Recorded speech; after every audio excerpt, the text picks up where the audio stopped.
Nakuha yung ambulansya.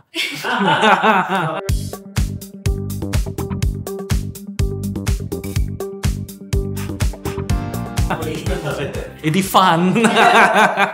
Hi, my name is Ronald Resho and I am a clinical psychologist. So I have a diplomate in traumatic stress from the American Academy of Experts in Traumatic Stress. I currently hold a master's degree in clinical psychology from the University of Santo Tomas, and I'm also currently pursuing my PhD in clinical psychology at the Far Eastern University.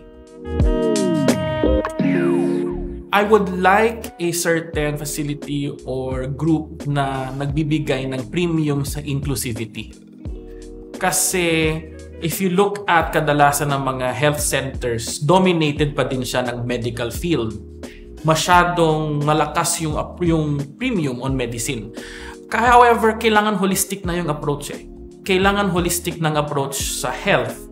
Hindi lahat nakukuha lang with a one level or one degree lang of treatment. Just like yung orientation ko on why I decided na mag-psych, kailangan mas holistic yung view natin sa isang person. Say in the case, for example, of mga cardiac diseases, lifestyle changes yan.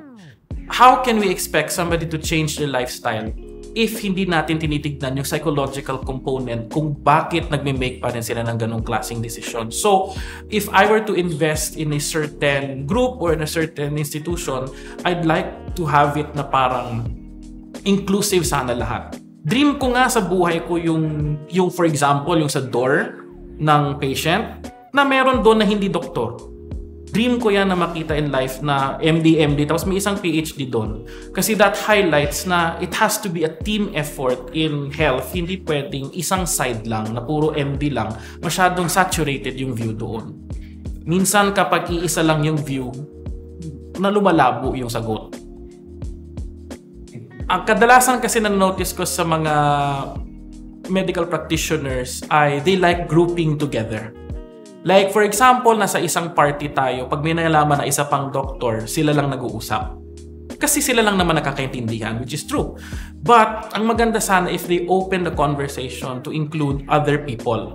Kasi health, lahat naman tayo may alam sa health. Lahat naman tayo may contribution sa health.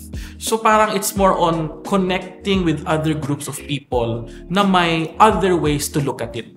May other ways of understanding a problem na hindi lang siya purely with the medical lens.